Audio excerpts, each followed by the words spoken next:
Hello and welcome to Beaverdale Books. Thanks so much for joining us tonight.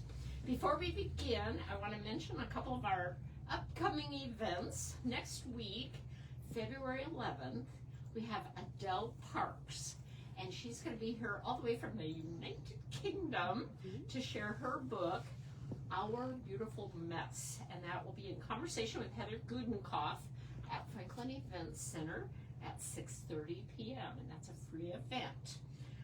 We're very honored to have her all the way from the UK. Then on Friday the 13th, it is Friday the 13th, Jenna Blum will talk about her latest book, Murder Your Darlings, and that will be here at the store at 6:30 p.m. You can find all the details about that on our website or pick up a list of our upcoming events. And now on to our program. Told from multiple perspectives, based on extensive interviews with the real-life students and teachers who were affected, and written by the librarian who exposed key information about the Chicago Public Schools censorship decision, Wake Now in the Fire is a fictionalized account of a true event that galvanized a community, with illustrations by Alex Award-winner AJ Dungo that perfectly capture the everyday joys, heartbreak, and stresses of high school. This graphic novel is an inspiring portrayal of student activism, taking on one of the most urgent issues of our time, and is a passionate reminder of why protecting the books we love really matters. Jarrett Dapier is a writer, librarian, and drummer who has loved listening to jazz all his life. He lives in Evanston, Illinois, with his family and their many pets. And his favorite treat is an Art Blakey Flaky, which I don't know what that is. That's from my book, Jazz for Lunch. Oh, okay. It's not a real thing. Oh. Could be, but It could be. yeah. Okay. Someone needs to invent it.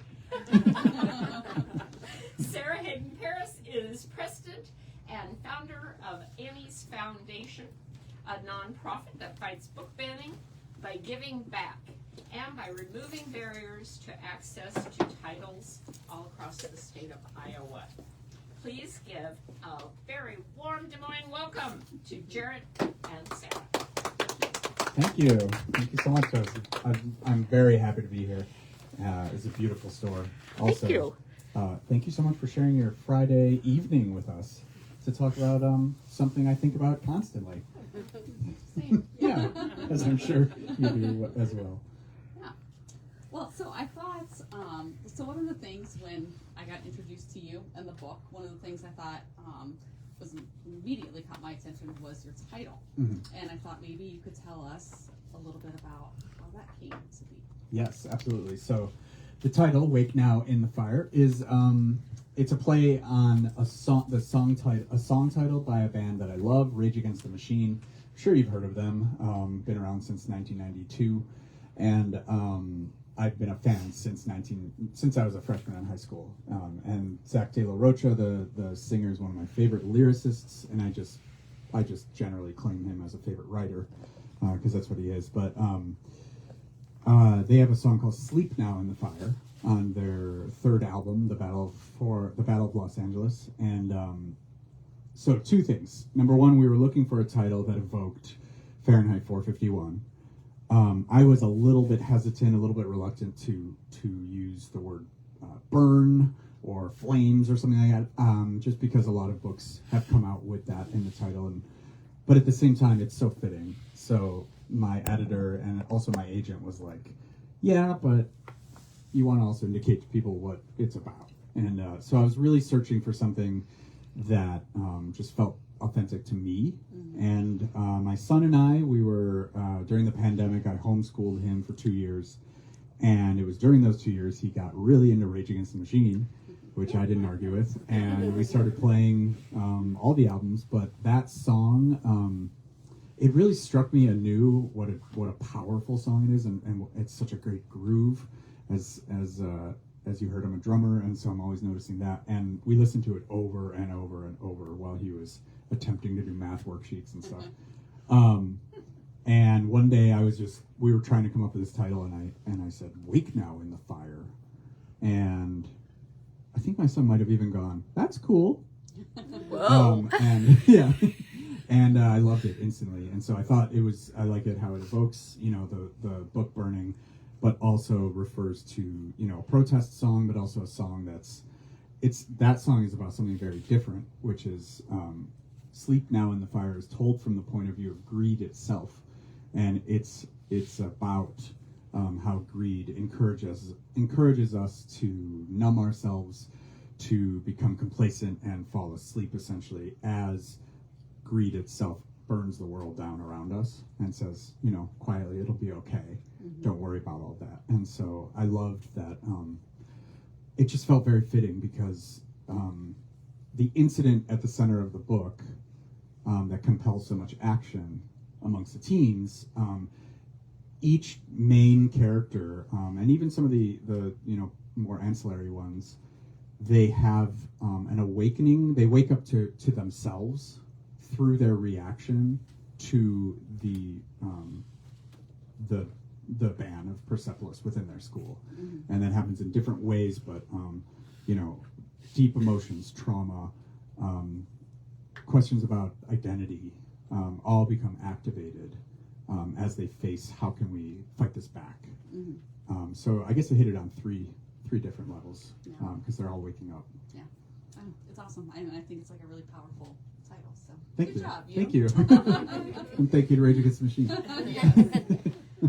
So when I was reading your book, one thing became clear to me, and it was like, okay, at some points you read a book that changed your life. So can you tell us what the first book was that you remember changing your life? Changing my life. Yeah. So, okay. I don't know if this is cheating, but I just mentioned how much I love the lyrics of Zach De La Rocha. The other band whose lyrics I love is Fugazi. And I stumbled upon both those bands thanks to a friend when I was 14, the summer before freshman year. And both of those changed my life in terms of political awakening and understanding that there's way more to the world than my sheltered suburban life in Chicago. And the passion with which those lyrics are written and expressed in the songs,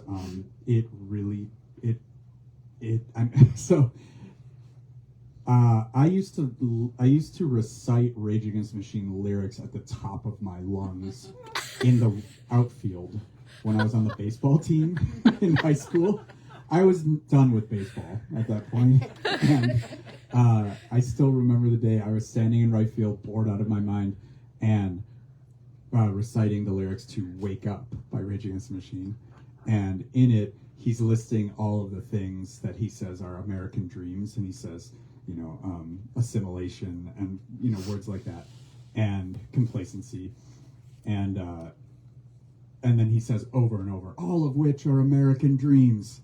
And I was doing that in the outfield just incessantly, and the coach, we didn't get along very well, and my friend who was in my band all throughout high school, he was in the dugout, and he was standing next to the coach, and he said the coach was looking out at me just with this perplexed look on his face, and then he shakes his head and goes, "The hell is wrong with that boy?" And I kind of wore it as a badge of honor, but it really, there was something fundamentally rousing as well as personal about the lyrics to me, and that includes also the lyrics of Nirvana. So I guess, I've never actually answered that question this way, but lyrics at that time and the type of music I was consuming, it changed my life. It changed my point of view and also my interest in what kind of things I want to read. A more literary answer is, I would say, Kurt Vonnegut in high school. And the pretentious answer is James Joyce. But James Joyce's portrait of an artist as a young man was very, very important to me. But I don't know I know that if I had read it without an excellent teacher guiding us through it, I don't think I would have understood it. But it was the passion of that teacher combined with what he was showing us is or is not in the words, and the concepts that he taught us that are literary concepts like catharsis and epiphany. Epiphany was the big one. That semester we read Portrait of the Artist and Macbeth, and both Macbeth changed me absolutely because I fell in love with Shakespeare after that. Mm-hmm. So those are the big ones, yeah. I love that. Mine was The Giver. Not surprised. So I missed it. I don't know how. I didn't read it until I became a young adult librarian, or just before. Mm-hmm. My mother-in-law was a children's librarian, and so Mm-hmm. she had all these books at home, and she'd be like, "You've never read The Giver? You've never read The Yearling? A Wind in the Willows?" And she was just handing me things over and over. Ringer by Jerry Spinelli.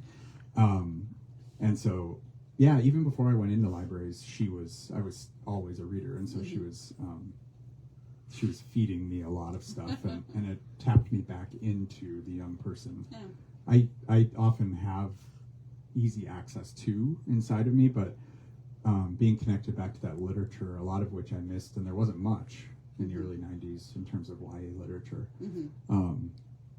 That meant a lot, yeah. Yeah. Awesome. Thank you. I love The Giver. Oh, yeah. I think it's I think timeless it like for really one. made me question everything, which is maybe how I got here today. Yes. Thank you, Rose Lowry. Yes. But then it just like makes me so mad that, and I'm sure you feel the same way, like those, the thought that The Giver is banned, or that, James Joyce is banned, we're depriving kids of that, like, we know that those books can change lives. And Yeah. so now there's some kid out there who needs to read that book, and they're not going to have the opportunity. And I had multiple authors whose books I was introduced to in college and then post-college through, I started working with a really tightly knit readers community, amazing community of just like fervent readers. Mm-hmm. And they were always exchanging, have you read this? You haven't read that? And Toni Morrison, so I didn't read The Bluest Eye until I was 23 or so. I read it last year, so. It's unbelievable, right? Yeah. That Mm-hmm. and Beloved are masterpieces, I think. Mm-hmm. And I think if I had been assigned The Bluest Eye, and I realized a couple of years ago that in high school I was never assigned anyone who wasn't white Oh, yeah. as an author. For a long time, for some reason, I thought Shirley Jackson was a black woman author. She's not. So I was like, there was one, The Lottery, but no.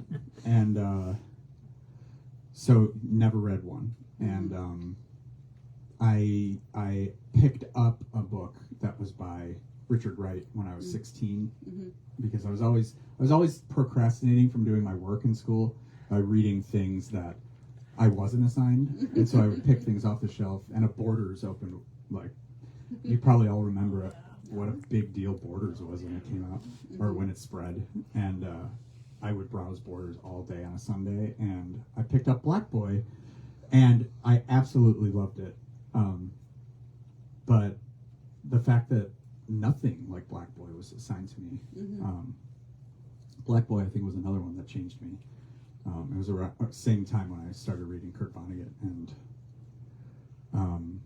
but if I had gotten to read Bluest Eye in high school, Mm-hmm. I think it would have blown my mind. Yeah. And the fact that that's one, maybe always in the top 10 Oh, yeah. of banned books, is such a shame, and it's such a neglect Yeah. of kids, and I think what they can handle, and also life-changing art that they could be exposed to, Yeah. is being withheld from them. And so yeah. So, kind of related to that, so in Iowa here recently, we've certainly been exposed to, with our book banning law, it's supposed to be like sexual content that's banned in all grades. But somehow, books by predominantly Black and brown authors gets caught up in that. So we have like a lot of whitewashing in our public schools. So especially in a state as predominantly white as Iowa, like what do you think that our kids are, like what do you think the effects of that are on our kids, depriving them of diverse literature and viewpoints? I think it's devastating on a couple levels. For all the white kids who might wonder what is life like for somebody who doesn't look like me or hasn't grown up like me, it deprives them of that knowledge, which is why I like to say book banning is a pro-ignorance, anti-literacy move. It is spreading ignorance rather than, nurturing education. And so when they don't have access to stories about kids who don't look like them, they then their worldview and their understanding of the world is narrowed. And then eventually it's going to be so narrowed unless they have somebody who finally does expose them or introduce them to things who they listen to. Then that becomes fundamental to their understanding of the world. At just like it doesn't mean it can't be changed, but it's an instinctive sort of view of the world that takes a lot of work to undo and change, I think. So it's very harmful, I think, to democracy because certain people are raised very intentionally to believe that only some have rights and others don't, and that they're also less than human. And that's devastating for so many things, people's safety and also their own rights, because they do have the equal rights. So kids are being led astray by censorship. And then, of course, I was not it's predominantly white, but it's not uniformly white by any means. I think you just mentioned there are 30 languages spoken in town. 45. 45. Oh, sorry, 45. And certainly those could be European families, but we know, given immigration and refugee rates, that they're not going to be primarily white, and so those kids don't get to read books which validate them and reflect back to them that there are writers who look like them, who have stories that are maybe like theirs, that feel things and are trying to communicate truthfully those things that you might hold privately inside and might privately think there's something wrong with you because you don't look like the classmates around you. It's life-saving. And so that's why I stick with devastating. I think you're right. I worry about my kids and what they're reading in school or not now. So in the book you talk a lot about student activism and how the students were inspired to take action and speak out against the book banning. So one of the things, like Amy's foundation is awesome. But we're kind of leading the fight against book bans in Iowa. But one of the things that we haven't really been able to do is engage like students, and part of it's because like we have an arm's length relationship with schools. Right. Like sometimes we can commend them for a job well done, and sometimes we have to, hold them accountable for banning all of the black and brown books. But so what steps would you recommend for students who do want to be more active, or like what can we as trusted adults do to help them be more engaged and have more of a voice in this? So for students, you'll see in this story that there's a real sort of struggle on behalf of some of the characters' parts, struggling with how can I be active, how can I resist, given my risk tolerance. And so this happens to me, and I know that I am doing things every day to fight back. But we see images online of, say, school walkouts or ICE protests, and they're very, walking down Michigan Avenue, they're very important. But I think a lot of people beat themselves up as I'm not doing enough because they just can't join something that looks like that. And so there are characters in the book who wake up to the fact that I can do something and it is making a difference, by making art, by one of the characters who has a panic disorder and is terrified of being abducted by the police. He doesn't want to go to the very visible protest. He ends up writing an essay about his cousin who disappeared. He thinks at the hands of police, and that gets published, and it's a very, very, it makes a big impact. That's resistance. So what I would say to students, and to anybody really, is making art is essential to being anti censorship, anti-oppression, and fascism.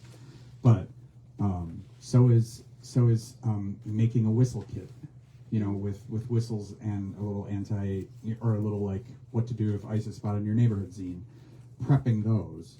You know, there have been people that you've seen all through Minneapolis and in Chicago too, like the amount of people making sure children are getting home safely just by being watchers in the neighborhood. There's so many ways to contribute and do good that we need to remind everybody that you don't have to be with the signs and screaming in the streets to still be quietly doing. And that's the thing, is so many societies have been saved by people who are doing things, you know, behind backstage, you know. Yeah. Whether it's making the costumes or it's, you know, getting word out. And yeah, I think that goes for both adults and kids. But kids often, I think I guess I'm talking about teens, but they're very tapped in politically and, you know, socially aware teens. I talked with two last night at Iowa City that blew me away with the questions they had prepared, but also the thoughts that they expanded on, their own personal thoughts that, I mean, they were more on the nose and emotionally connected to their own feelings than many adults I talked to, and more aware of how the world is constructed in a way and how it might, you know, impact them negatively or positively. It was incredible. So I hope that the book communicates there's many ways to take a stand, and I hope that there are adults in their lives, like the teachers and librarians in this book, who also affirm that. Yeah, I love that. I love that art is it absolutely is. Yeah. I love that. Okay, so you stated that you did research on this particular incident, the Persepolis incident in 2014. So what would 2014 you think is the current state of book bans in the U.S., and did you ever think that it would escalate to this scale? 2014 me would be absolutely shocked. So when I was I still remember when I was working at Evanston Public Library, which is just north of the city, it's where I live too. I worked there for 5.5 years, and I was all teen services. And I remember there was a ban. It was in a town called, I think it's West Bend, Wisconsin. There was a banning of Francesca Leah Bloch's Wheatsy Bat, very popular 90s YA book. And it was in this small town in Wisconsin, and they actually gathered in a town square and burned copies of the book. I remember reading about it while I was at work and just being, you know, sputtering with shock. And there were some teens in there at the time, and I told them about it, and I did a lot of work at Evanston and in each subsequent job to talk about intellectual freedom and censorship with teens. It's also something they intrinsically oppose, because they're very familiar with censorship. The adult world likes to clamp down on so many levels. But at that time, I was like, wow, that's an example of a bad one. And it was very short-lived. We put up parental advisory stickers around our space, around books that, you know, were dangerous, being ironic. And anyways, since I published my research, and I've been talking with library science, graduate classes, about the incident as a case study, because it was at the time one of the, if not the biggest, it was the biggest action of censorship in one place at that time, because Chicago Public Schools have over 500 schools. And the directive was that Persepolis was not allowed to be in any single one of them, classrooms or libraries. And so at that time, it was considered, this is the largest censorship action in recorded ALA history. And so I would talk about that, and I would talk about it like it was an outlier, you know. And I only recently learned that outliers I always thought outliers were the ones who were really early examples of something that became widely adopted. I didn't know that it was a weird thing that just stays a weird thing. So I don't know what the actual word is, but it was an early moment of the tipping point, maybe. Yeah. And I would talk about it like this was crazy, and the things we can learn from it is that you need to protect your library copies first and foremost. Mm-hmm. Because Chicago Public Schools Department of Libraries pushed back immediately on that ban to say you can't just do this. We have a Right. board-approved reconsideration policy. You need to go through those channels, and the board is going to, the board is not going to be happy with this. Mm-hmm. So they walked that back really fast. Just kidding. Library copies are Mm-hmm. fair game, or they're fine, but administrators and principals and superintendents do, and to this day, have authority over curriculum and classroom copies.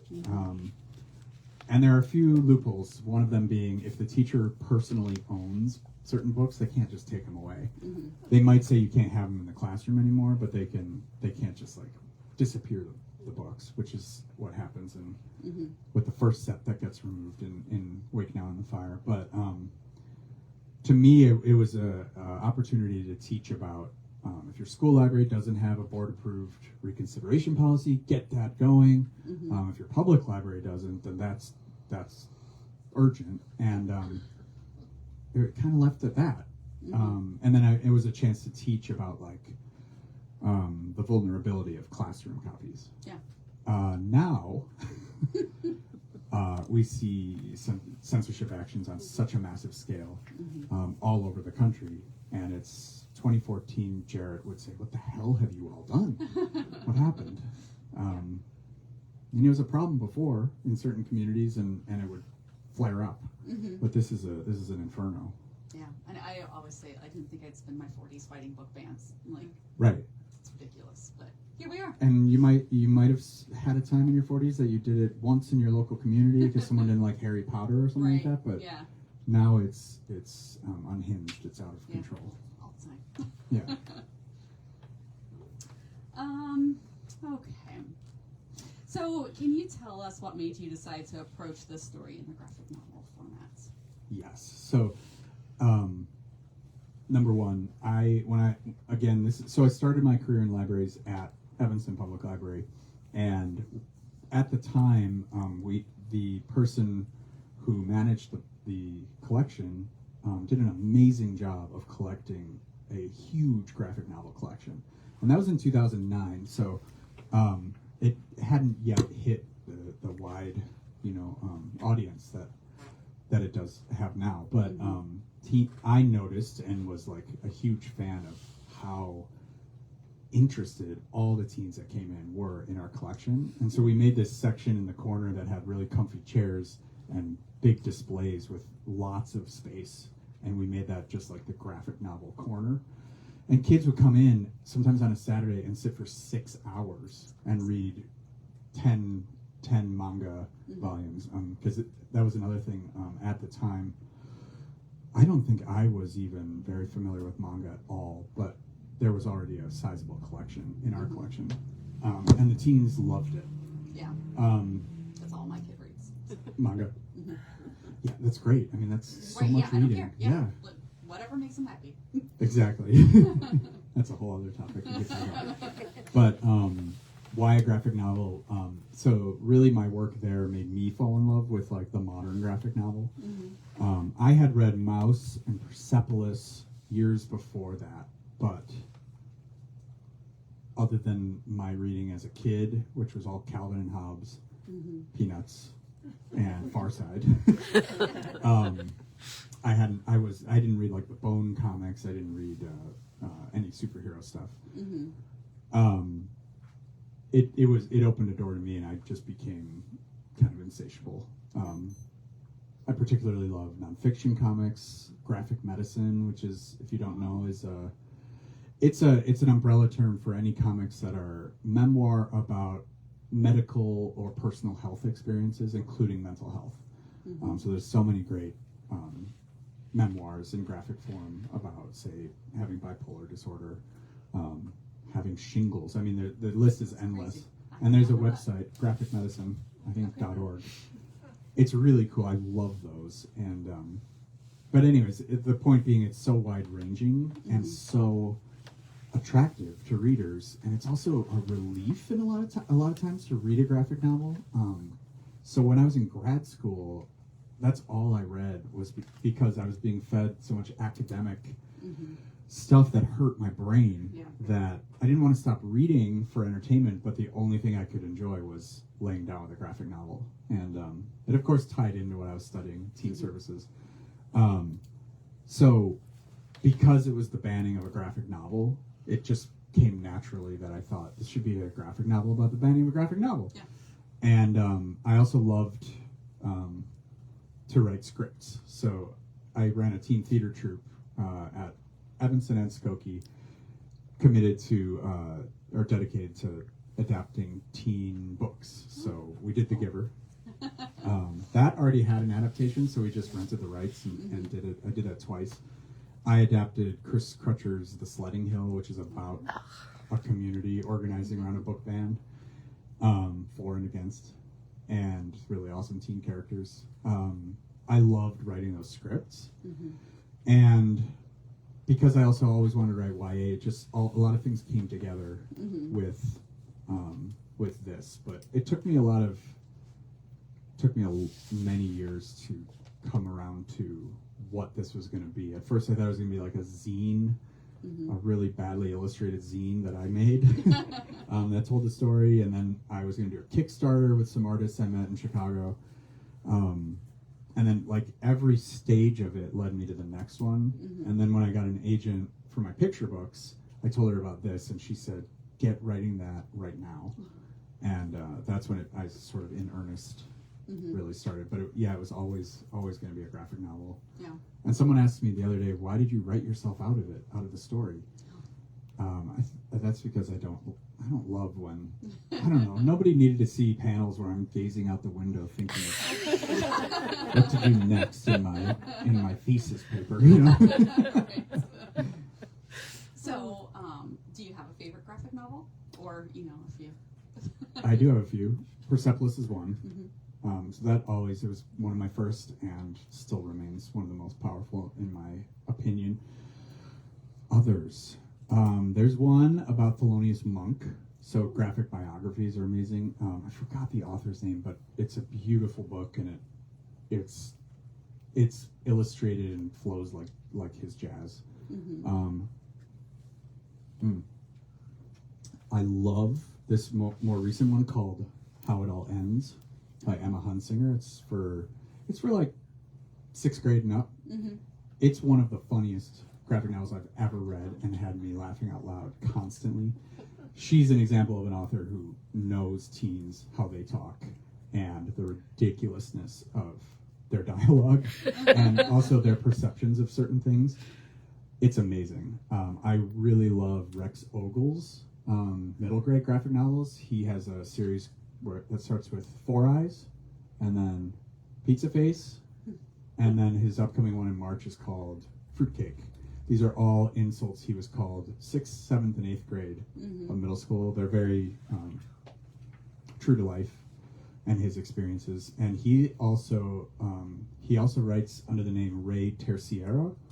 And when his name is that on a graphic novel, those are his adaptations of classic literature for teens. Okay. Yeah. And he did one of Northanger Abbey called North Ranger, about 2 queer teens on a ranch in Texas who meet each other one summer. And it's also got, there's like horror fandom involved in the plot. There's also intrigue around family secrets around one of the boys' family and a possible murder. And it's brilliant. So Rex/Ray does amazing work. He also did one called Dan in Green Gables, which is about a queer redhead boy in Tennessee who has to move to Tennessee and live with his grandparents. Rex is doing amazing work. And then finally, I would say, I'm trying to think of because I read so many for teens and middle grade. I absolutely love This One Summer, and I think Roller Girl is one of the best graphic novels. It's just so well done. I do read a lot of books books for adults too. But I read a lot more YA now than I ever did before, and you know what? Yeah. It's good. Maurice Sendak said, they all tell me I write for children. I just write. And then they tell me it's for children. I think I think actually it keeps you more open and even younger to not judge it because Right. it's supposedly for young people. Right. If it's good writing, it's good writing. Yeah, exactly. So one of the things that surprised me is I was surprised that Persepolis was targeted in such an urban, diverse, and liberal-leaning city. Mhm. And did you ever discover was there some other ulterior motive or another force at play in the ban? Because I saw like the superintendent's Yeah. emails and everything. I Mhm. didn't finish the book, but I know for sure now with everything that we're seeing, I would expect that there was something else there. And I just don't know That's what a else great we found. question, and you're right. And lots of really cool, smart people in Chicago were sort of positing their own theories about what it could be, instead of just because there was always the explanation that it was this one page, but they never really actually said it was because of that one page. That sort of became an accepted theory because of the work of Ben Jarofsky at the Chicago Reader and Nora Flanagan, a teacher at Northside College Prep, which is on the sort of closer to the border of Chicago and Evanston, but not that close actually. Anyways, I don't want any Chicagoans to come at me. Anyways, they both were really vocal, and they were vocal for a long time after it died down. Mm-hmm. They ended up becoming like, especially Nora, a close friend of mine, because we connected on like being the only three people who seemed to still care after it all went away. But there were a lot of theories, and I really enjoyed while I was researching collecting all of them. And so there were really great comics news sites where people would write an opinion piece about what it's probably about. There was one in semaphore.com where this writer wrote beautifully and eloquently about Islamophobia being at the heart of this, and a complete refusal on the part of politicians and people in power to allow any more awareness of America's torture program under Bush. Yeah. Because there's torture in the book. The torture being a journalist who, the very short story that's told is one page, and then on the back of that page, a family friend is telling Margie and her family the story of a journalist who was abducted and imprisoned for reporting on the crimes of the Islamic regime, and he was tortured and then murdered and cut up into pieces. And that's told in probably about 9 panels total. And that turns out that was the offending panel that did it. However, there are also theories that a politically connected parent saw, because within that panel there's a very crudely drawn penis. I didn't even catch that. In one of the panels. It's exactly. And kids, we were talking about like how many kids are like, wait, what? There's what there? And because it's, and Marjane Satrapi came to Chicago in 2014, and she did a talk at the Chicago Humanities Fest. But she insisted that I'll only come if you also add a afternoon program for Chicago Public School students. Oh, that's awesome. And I watched the video of that visit, and she talks about the crudely drawn penis, and she says, he urinated on the man. How am I supposed to show that? Have him pee out of his finger? And but so there was that one that it was sexual, that there was, because like In the Night Kitchen by Maurice Sendak is, I don't know if you saw that Jon Stewart one. No, I don't think I did.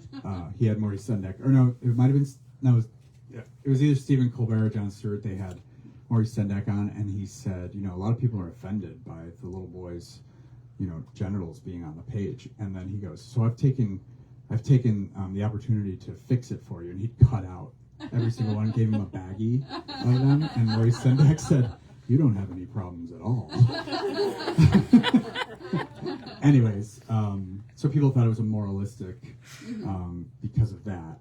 Someone connected to Rahm Emanuel, the mayor at the time, who was had authoritarian ambitions. Yeah, exactly. Oh. 6 weeks after this banning, he shut down 50 schools in low-income black and brown neighborhoods in Chicago, the largest school closure at one time in American history. And he wanted 100 closed. Yeah. And the school system's still crawling out from the ways he damaged it. Including, at the time of this banning, there were about 400 plus school librarians in the system. There are now about 78. The Chicago Teachers Union has made getting them back a priority, but the amount of work it takes, they just won a concession of getting back like 15 more. Jeez. So it'll be up to 90 something. It's very bad, and which is why I balk when our mayor, Lori Lightfoot, when book bannings really took off in the last 4 years, she said, Chicago is a book sanctuary. I'm declaring it right now. And I thought, bullshit. There are not only no school librarians, but there are no school libraries anymore. And you've accelerated that, which started under Rahm. So yeah, you don't need to remove the books because there's nowhere for them. Right. Yeah. They're not there. But yeah, Islamophobia and a lot of things. And then, but it was never answered. The CEO, quote unquote, of schools, another invention of Rahm that we call this person I thought that was very weird. a CEO, yeah. Her name is Barbara Bird Bennett, and she said, I have no idea why this happened. I had nothing to do with it, and sounds fake. We're not in the business of censoring. And then the issue kind of died. ALA filed a Freedom of Information Act request. They received 8 pages of documents, and they were all blacked out. And CPS said, that's all there is, because this is a non-issue. And when I was compiling my paper, my intention was, like, I wanted a timeline of how did it all happen, what were people saying they thought was happening, and then who were the students that fought this back. And so I interviewed lots of one-on-one interviews with students who organized it, who were on the newspaper. I discovered there was a banned books club at the school at the time. I talked to a lot of kids and also teachers and librarians, but still nobody could answer who and how did this happen. So I filed a Freedom of Information Act request about 1.5 years after the incident while I was writing my paper. I didn't think anything would come of it. I made it very specific. I said, there was a meeting on March 12th. Are there any minutes or documentation from that? And I didn't get anything before I had to turn the paper in. And then right before Christmas that year, I received an email from the FOIA officer with 46 pages of emails, all blacked out.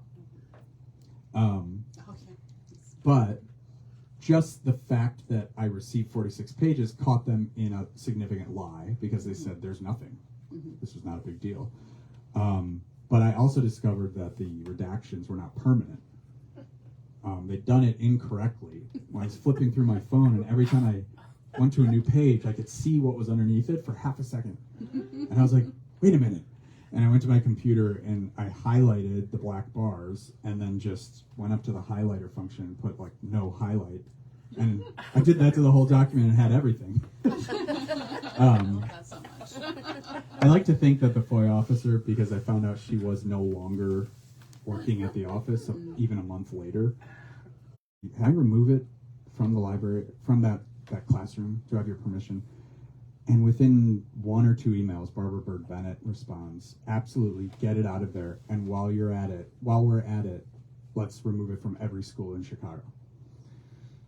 And then it was like off to the races. And it's also like a portrait of, you know, the sort of like autocratic structure of CPS and the fear of each person, because nobody really speaks up. Yeah. Somebody says, well, this wasn't approved text in our literacy department. And then Barbara Bird Bennett says, who approved it? I want their name. she wanted to fire somebody. Yeah. And then you could see them all hem and haw and be like, oh, I don't know, and sort of like look over there. But she keeps coming back and saying, I need a name. I don't think anybody ever really gave a name. They said, you might just talk to someone at the office. I don't know. Yeah. But that was the reason.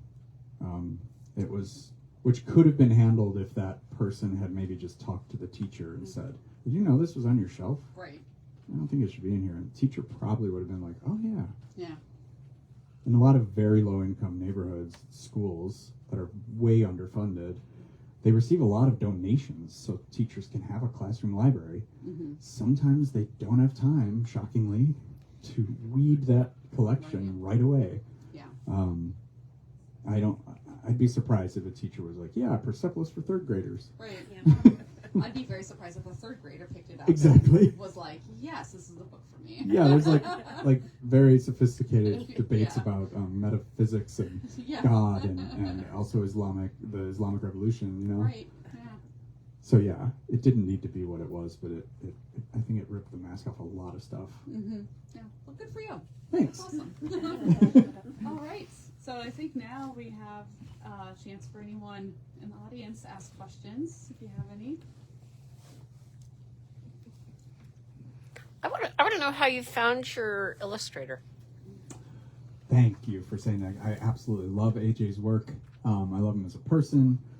AJ, so it was very lucky. We were looking for an illustrator, and for each of my books, I've been able to, in my contract, it said that I can have meaningful say about who they choose. So I'm involved in all the discussions, which I really love as a librarian who's aware of so many illustrators' work that I can do that. And we were searching and searching. I think we had made a Pinterest page of like our favorite artists that we might approach, and then I think it was someone on staff at the original publisher, Chronicle Books, said, have you read this book In Waves? And another great thing about being in a library and doing publishing work is I can just like get up from my desk on my lunch break, go grab what someone recommends. And so I did, and I read it, and immediately that is one of my favorite graphic novels, In Waves by AJ Dungo. It's a beautiful story about a young romance, a death, and surfing, and it all makes sense when you read it. But that's how we ended up, because then the rest of the team also read In Waves, and everybody came back on Monday just clamoring for AJ, and he had only done that book, and then all of his other work was like for the New Yorker, like a profile pic of, you know, someone who they're doing a profile of, just like a drawing. He did that in the New York Times and other professional stuff, but nothing beyond In Waves. And so he was available and interested after he read the script, and that's how we got him. Talk about how you worked together with him. Barely at all. Okay. Yeah, he did all the illustrating on his own. So you just handed off the story. The story, yeah. Okay. So I worked for a long time with the editor on getting it to a place until she and I felt like, okay, now it's ready for the artist. He would still ask questions, you know, is this character supposed to be doing that? And then the editor would send me that, and she was the filter, and which is pretty traditional. Yeah. And but I did get a chance to talk to him mostly via email, and we are both drummers. We both love the same bands. He's a skateboarder, and at that time I was skateboarding all the time with my son. It was kismet. Yeah. But yeah, we had very little communication. He also did so much work. They gave him a deadline that was close to impossible, and he was working 6 days a week at one point, and something like 12-hour days. Wow. Sometimes more. He also illustrated 680 total pages. Wow. Which the book's now 460. When it transferred from Chronicle to 10-speed graphic, the new editor there was like, this cannot be 680 pages, and she worked like a film editor brilliantly to get 220 some pages out of it. So there's a lot of characters that have much more expanded stories that you see briefly in the final product. Interesting. Is there anything else? Any hope of it becoming a movie? When can we expect a sequel? Yeah. Or the movie. I do hope to write or to take those scenes about two of the characters who are like in this. They're the two characters who one of them says, "We should make a giant red Persepolis book out of paper mache and hold it aloft, sort of like a puppet, puppet protest thing." And the girl Phoebe is like, "Can I help you with that?" And that's all you see of them. Mm-hmm. There were like there were about 5 pretty long scenes between those two. Oh, okay.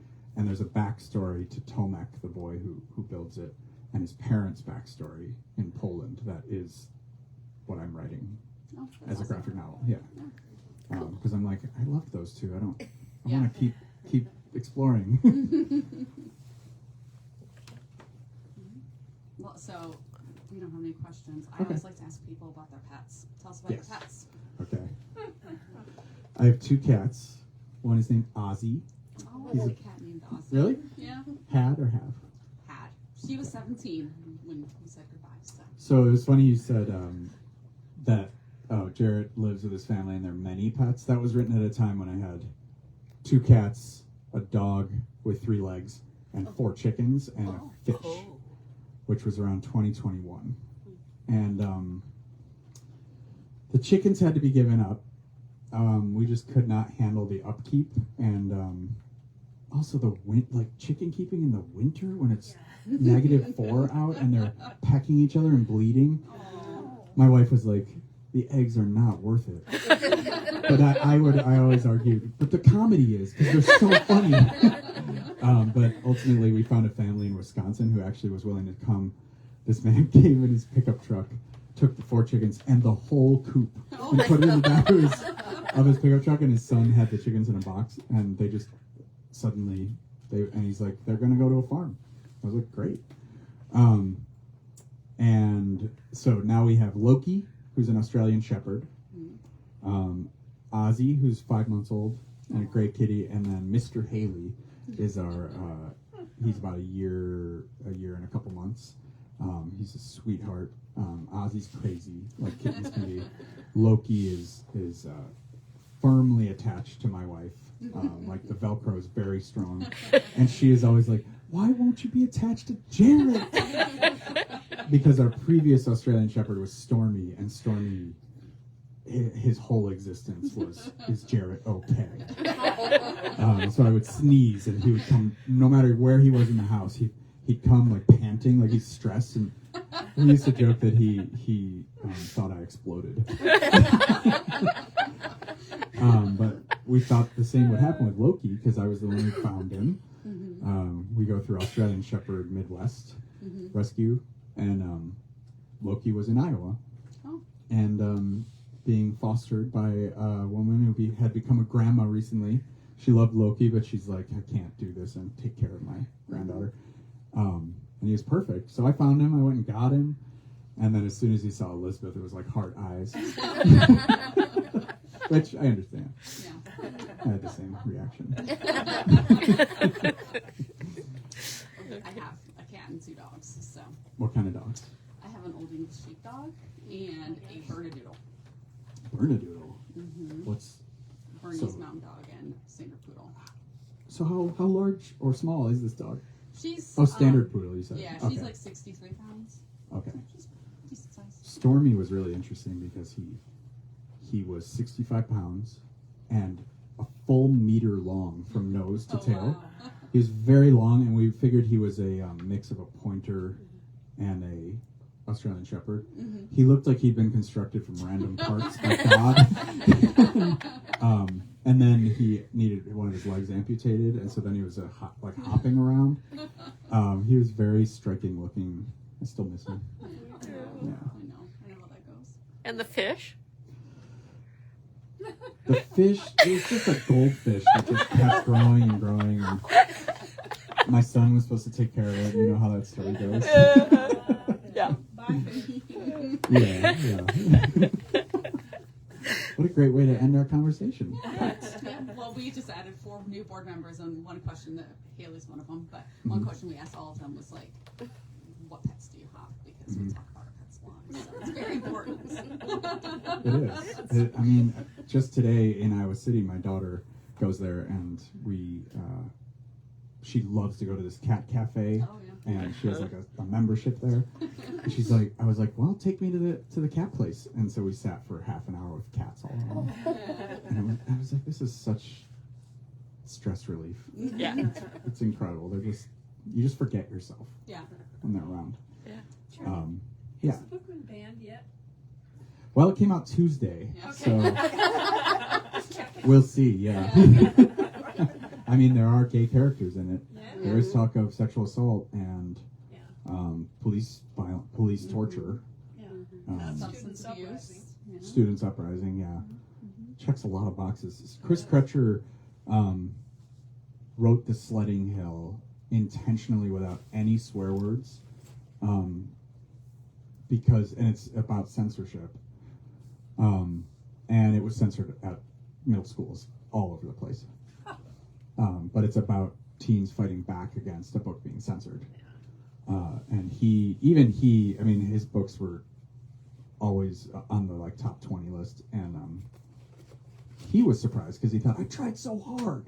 But I think it was the don't give kids ideas about speaking up. Doesn't it just increase the interest among kids if it is banned?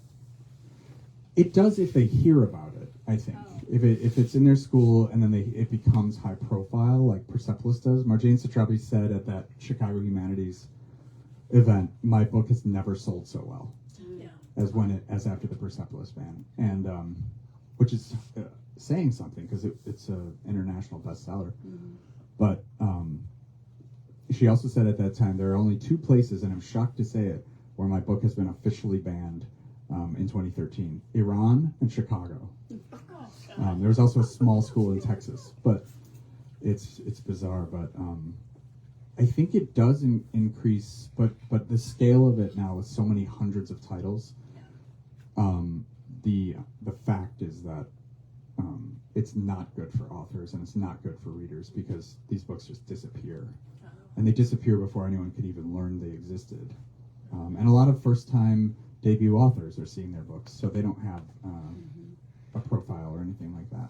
Well, we had an author who is from Cedar Rapids, and she came to the Banned Books Festival last year, but her book was about a soccer team, and a girl gets crushed on one of her teammates, and it came out right around when the book ban was going into effect, the law, and Yeah, she had your book when it's not allowed in schools. Right. and Exactly. she had scheduled school visits all over Cedar Rapids because she was from there. Yeah. And probably very excited about this opportunity. Oh, very, very. And they all canceled, except for one school, which was the Catholic school, which had her come and talk about her book. But All right. none of the public schools. Wow. It was, That's a complete reversal of yeah. what you're Erin expecting. Becker is her name. Yeah, she Oh, wait. crushing it. Erin Becker. Yeah, Crushing was her first book? I think Okay. so. Yeah, I know that book. Yeah. Yeah. Wow. Yeah, we give it away. It's always very popular. One thing that that we've all noticed is how many books are charged with having sexual matter or being obscene or porn when they're picture books or they're middle grade novels. Like, tank up. Exactly. None of that it qualifies as obscene per the Supreme Court Miller test, but also there's no sexuality in them. My book, Mr. Watson's Chickens, has been charged with being pornographic because there's a same-sex couple who have too many chickens. And you see them at one point lying side by side in bed looking at a YouTube video of their chicken singing because she's become a star. And